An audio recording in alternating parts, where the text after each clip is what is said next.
Hello, my name is Jamie Stevens, and I'm going to discuss chronic care management, billing requirements, and propose some workflows that you may want to consider for your practice. First, I'll provide an overview of chronic care management services. Chronic care management services is a new code that started in January 2015 that allows for compensation for the time that you and your practice spends on the day-to-day non-face-to-face activities of providing care to your patient. CPT code 99490 can be used when at least 20 minutes of clinical staff time directed by a physician or mid-level provider per calendar month is provided with patients who meet the following requirements. They must have multiple, that's 2 or more, chronic conditions expected to last at least 12 months or until the death of the patient, and the chronic condition places the patient at some kind of risk. CMS is not specific about the types of chronic conditions that qualify, so something like hypertension and diabetes in a patient, or morbid obesity and depression, or any other combination that you can think of would likely qualify for chronic care management service diagnosis. There's several elements that define the scope of chronic care management services and that have to be fulfilled in order to bill Medicare, and I'll cover those briefly. First, there must be 24 hours a day, 7 days a week access to the chronic care management services.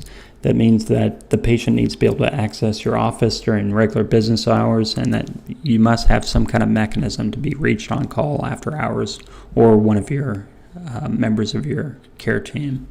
There must be continuity of care with the designated primary care provider with whom the patient can get successive routine appointments.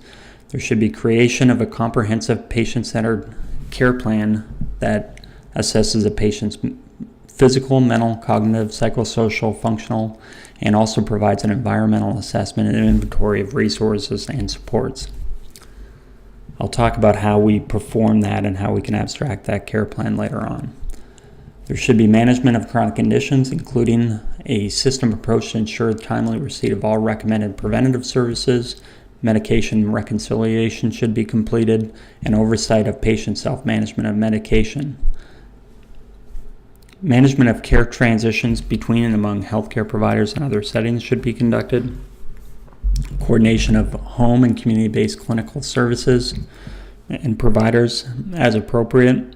And there should be enhanced opportunities for the beneficiary and caregiver to communicate with your office, either by telephone or through a portal or other types of secured messaging.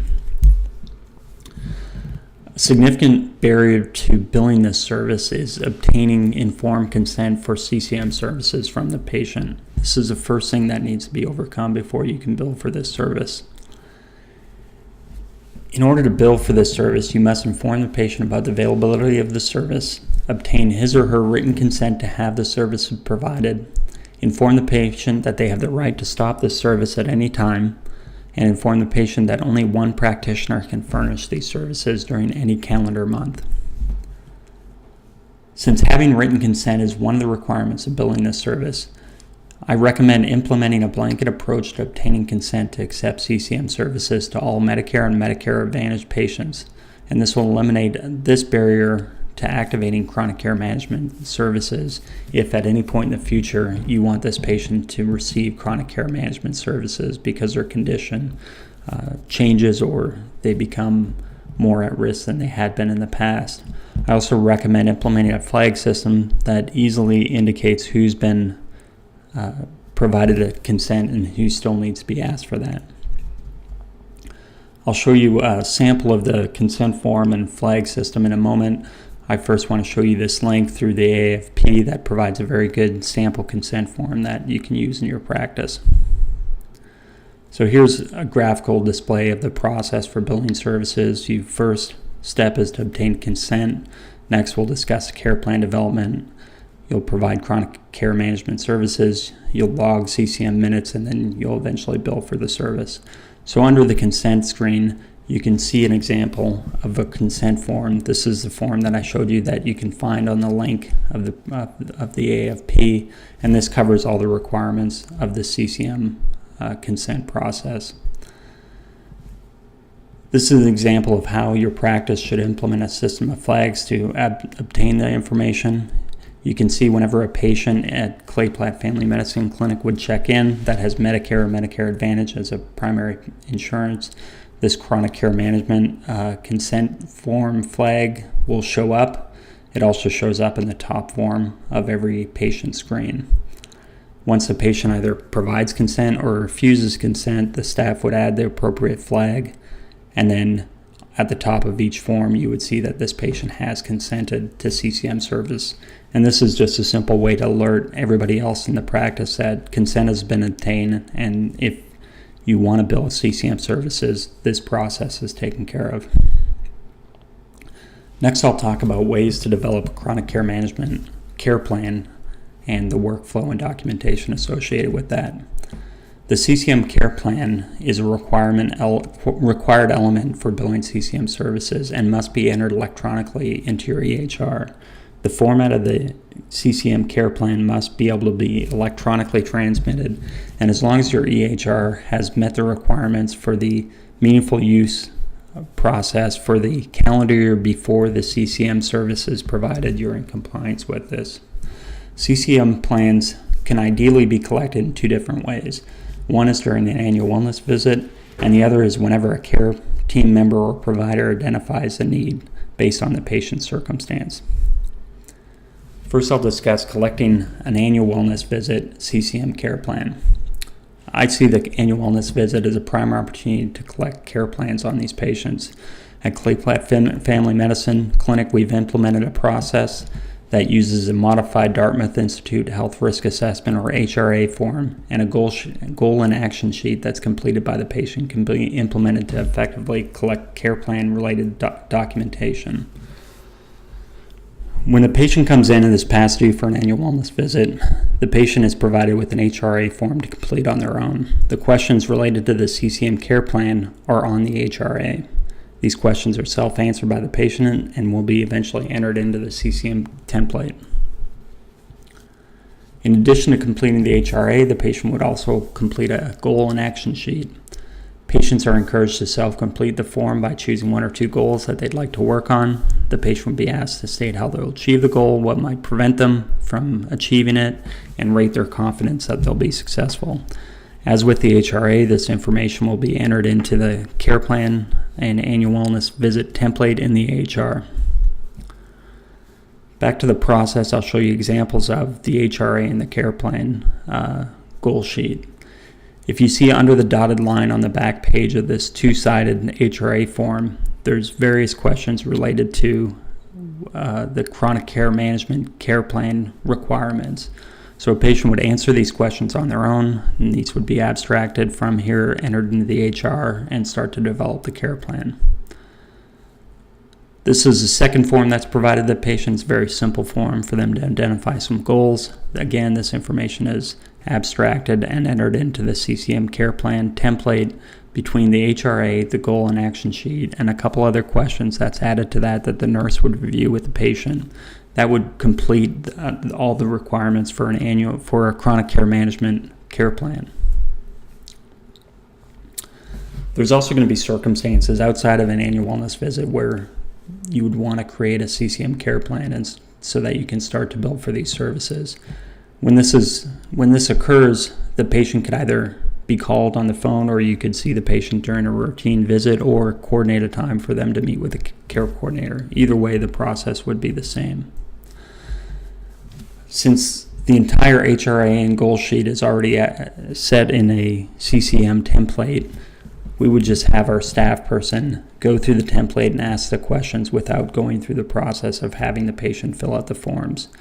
Once the patient has answered all the questions, the nurse would enter the information into the template, provide a copy of this encounter note to the patient, or if they're over the phone, mail or electronically submit the care plan to the patient. Next, I'll talk about how to track chronic care management services time by month. In order to bill for CCM services, you must track and provide a minimum of 20 minutes of total time per patient in each calendar month. These activities can be done by multiple people and does not have to be during face-to-face interaction. Time needs to be logged with information related to who did the activity, what activity was done, and how much time was spent. Activities that qualify for CCM services include things like managing referrals, medication reconciliation, phone or portal communications, completing forms, communicating with healthcare providers or with family members involved with the patient's care, or any time that you review or update the care plan.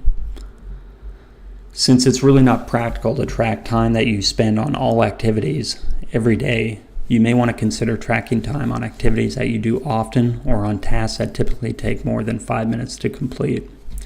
Time will need to be reported, and you should be able to abstract this information so that you can bill for this on a calendar month without having to go through and try to mining data to figure out which patients you saw and which ones you didn't. So in order to do this, you'll want to consider using a flow sheet or some other kind of custom report in your EHR to easily abstract this information from your EHR. Next, I'll show you a sample template or flow sheet that we use at Clay Platt Family Medicine Clinic to accomplish this task of tracking time. On the face sheet, you'll see there's a flow sheet called Chronic Care Management Timesheet. If you click on this, it brings up another screen that shows by each day what activity was provided, how much time was spent, and the initials of the care member who did this. It also indicates whether or not a chronic care plan is complete. So between the flag showing consent, the chronic care plan flag on this flow sheet being marked completed, and provided that 20 minutes are provided to the patient in some type of CCM service per month, this can be a billable service. I can also run a monthly report on this to show which patients had activity during the calendar month and determine whether or not CCM services should be billed. Next, I'll talk about submitting charges for CCM services. Charges should be submitted on a monthly basis with the date of service as the last calendar day of the month during which services were provided. The diagnosis code submitted along with the CCM code 99490 should be the chronic diseases that qualify the patient for CCM services. CCM services are a fee-for-service model, and it's not a preventative service that is exempt from cost sharing, such as annual wellness visits require no co-payment or cost sharing on the patient's side. CCM services are not like that. CMS allows approximately $42 for each CCM service billed per patient per calendar month. Of that, the patient will be responsible for at least around $8 per CCM service month billed. Finally, there's some services that cannot be billed in concurrent with CCM services. The most common one that you'll see in your practice are the first three, which are the transitional care management services codes. Those are the codes that require that you call the patient within 2 business days of a discharge from an inpatient unit or observation unit, and then see them in the office either before 7 or 14 calendar days of discharge.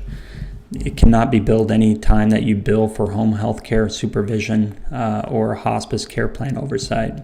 There's also certain ESRD codes that cannot be billed at the same time that CCM services are. If the provider provides any of the services listed above,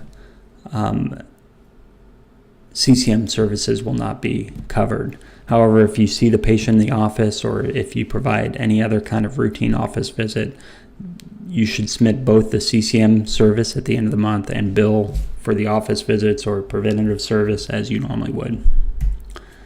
That concludes this presentation. I've provided my contact information. Should you or your office staff have any questions, you can feel free to contact me. Thank you.